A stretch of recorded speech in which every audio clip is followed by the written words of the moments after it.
Hi, everyone. Welcome to the Understanding Human Design podcast. I'm Karen Curry Parker, and I want to warn you today that you're going to be listening to not one, but two manifesting generators. So we are going to have an action-packed, power-packed, initiation-packed 20 minutes conversation about what does it mean to be a manifesting generator.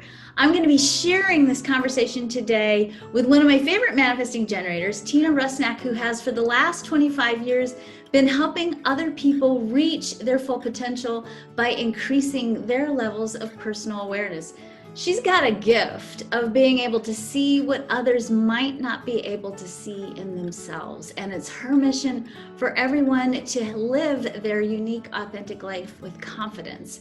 She's been a human design specialist and been studying human design since 2012. And she helps their clients break free from old mindsets and conditioning patterns so that they can create a life, a career, a business that they're ready to achieve. So Tina, you're going to be talking at our International Human Design Conference, and I'm so excited to have you share with everyone else what does it mean to be a manifesting generator. So thank you so much, Carrie, for having me today. I am super excited to have this conversation with you, with everyone. And yes, be ready, folks, because I will try to slow down.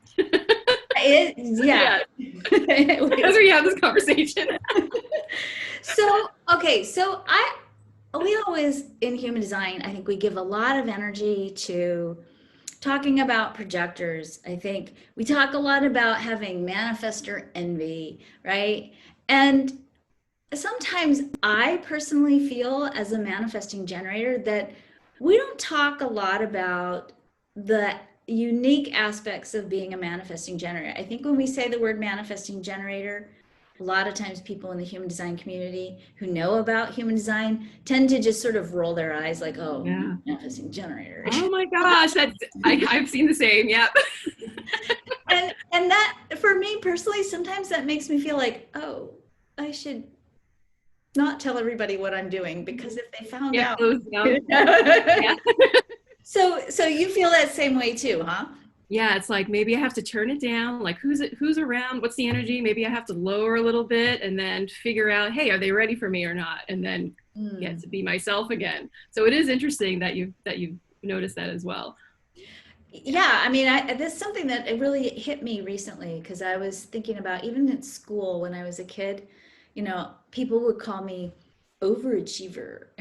and I never, it never was like me consciously deciding, oh, I have this thing I got to prove, so I'm going to become this overachiever. It was just my flow. And, I definitely, as you just said, at a certain point, I started to realize, wow, I'm too much and I need to dial it back. Yeah, mine was a little bit the opposite. Because I have so much individuality. I was internally an overachiever, but it was never thrown out there, but I was doing my thing and, making sure that I was doing what I needed to do. But it was more, I think I experienced that awareness early about the energy of, okay, we're just going to do our thing and be individual and don't worry about folks, but just move on. Continue on, Tina. Yeah.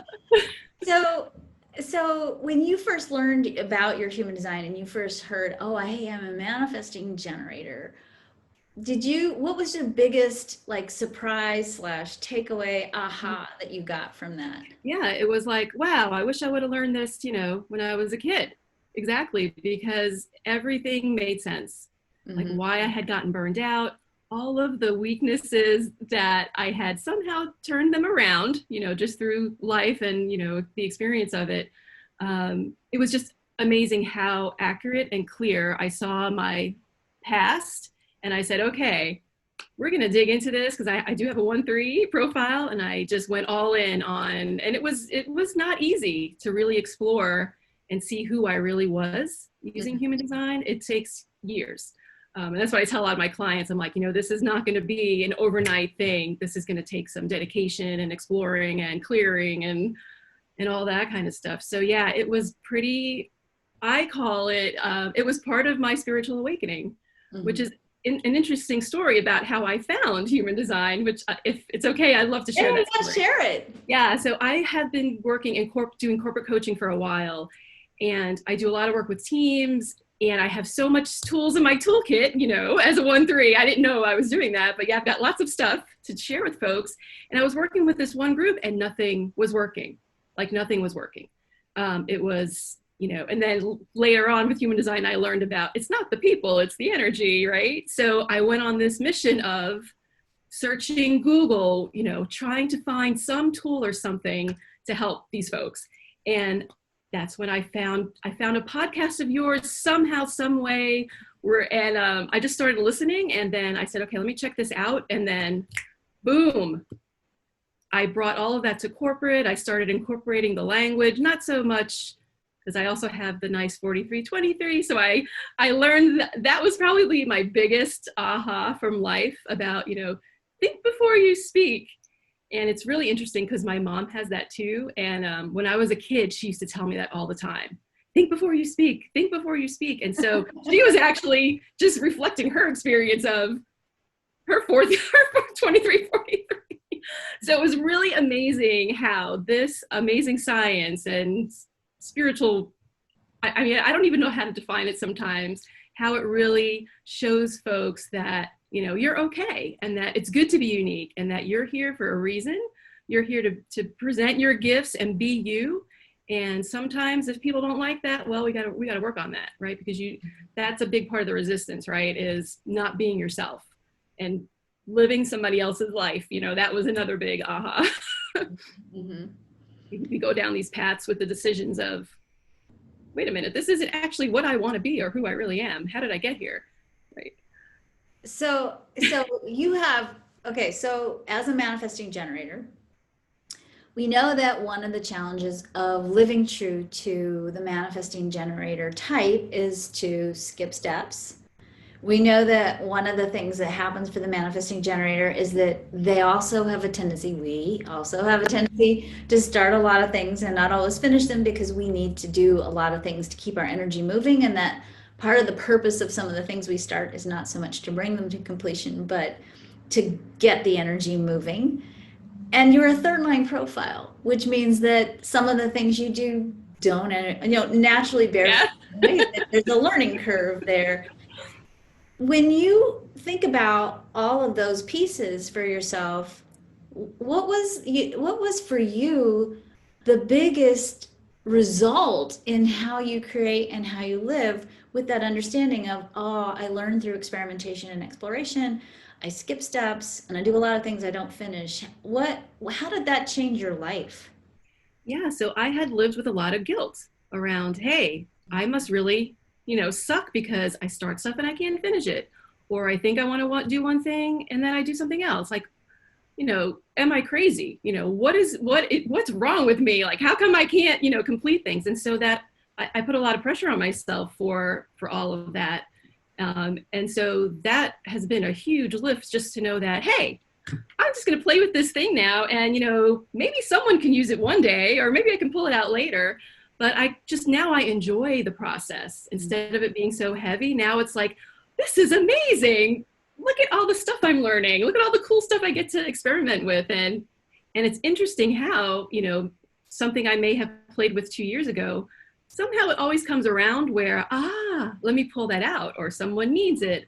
So it's interesting how the synchronicity, I think, is really cool. And so that's one big thing for me where I'm a lot healthier because I've let that go. Like, I don't feel guilty anymore about, not finishing and, all that kind of stuff. I think that's huge. I hear people say that a lot, that when they manifesting generators get that permission to say, oh, it's okay. It's okay for me to start something. It's okay for me to, I think so many times as manifesting generators, we get that message of, well, you just need to pick one thing and stick with it, right? Oh, yeah, I forget that.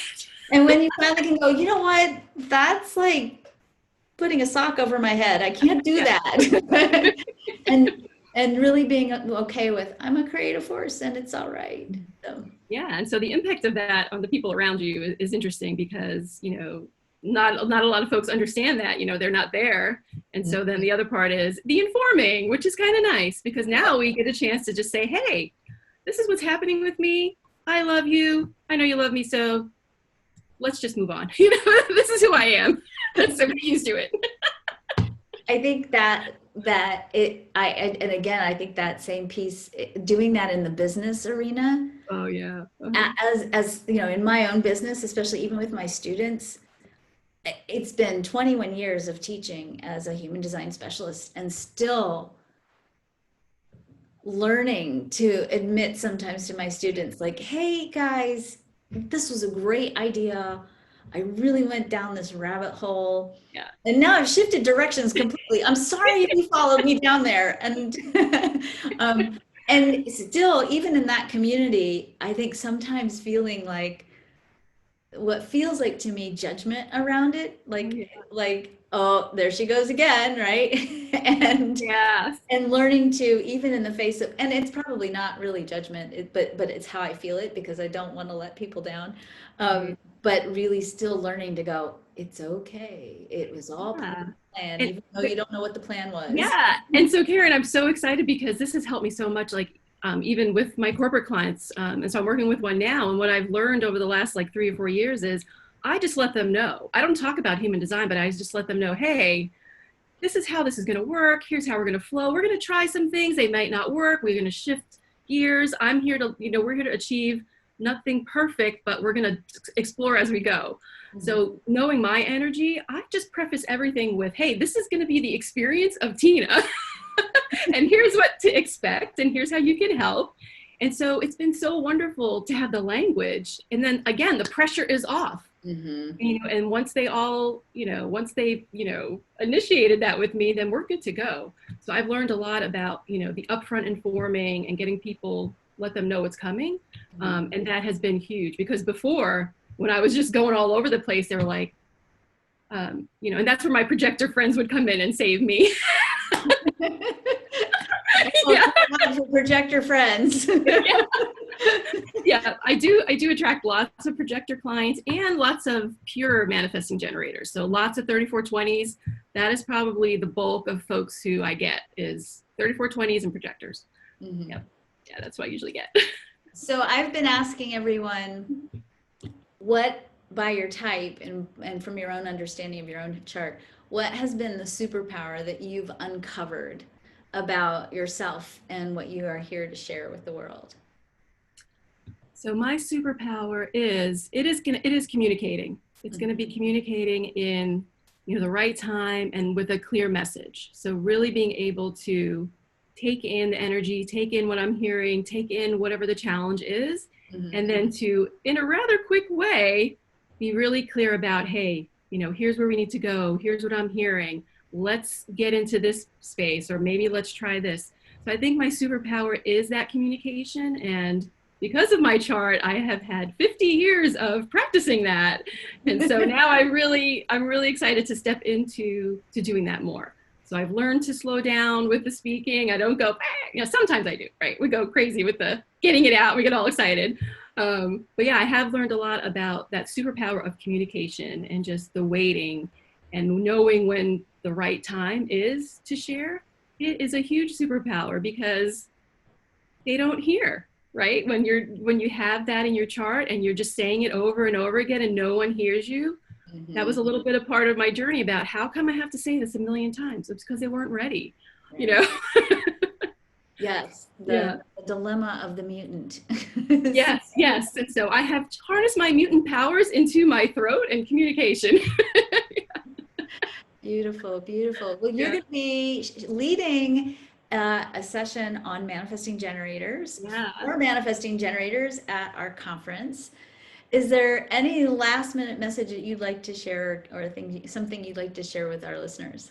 Yeah, so thank you so much. Yeah, so one thing that I do want to explore with the group at the conference is a little bit something different. There's, as you know, and I've been talking about, there's a lots of amazing energy that's come to the planet, especially around the balance of masculine and feminine energy. So I do want to do a little exploring around, manifesting generators, maybe some the gates channels, and really look at, hey, what is the feminine masculine thing going on here in this gate? And let's see if we can get some conversation started around the balance. So that's another part of what I'm hoping to bring to the community is more about that balancing. So that's something I'm going to explore. And then recently I have also got into using some earth tools to help with this as well. So I'll be sharing a little bit about different crystals that might be helpful. So I want to have some fun too. So Awesome. Well, good. so manifesting generators, come for crystals and a new talk about balance. So I'm really looking forward to it. Beautiful. I'm always there for the crystals. I know. Awesome. Awesome. Well, Tina, thank you so much for joining us today. I'm so excited to watch you and to listen to your presentation at conference. And you all, if you haven't registered for conference, you have just a couple more weeks to get in on this. We've got some amazing presenters coming. We've been hashtagging this the Women of Human Design because we have all these powerful women presenters, and our theme this year is going to be activating feminine DNA using the astrology of human design. So awesome. I can't wait to see you there. Can't wait to see all of you there. Thank you all for listening. Thank you, Tina, for Thanks so joining. much, Karen. See you all at the conference. Bye.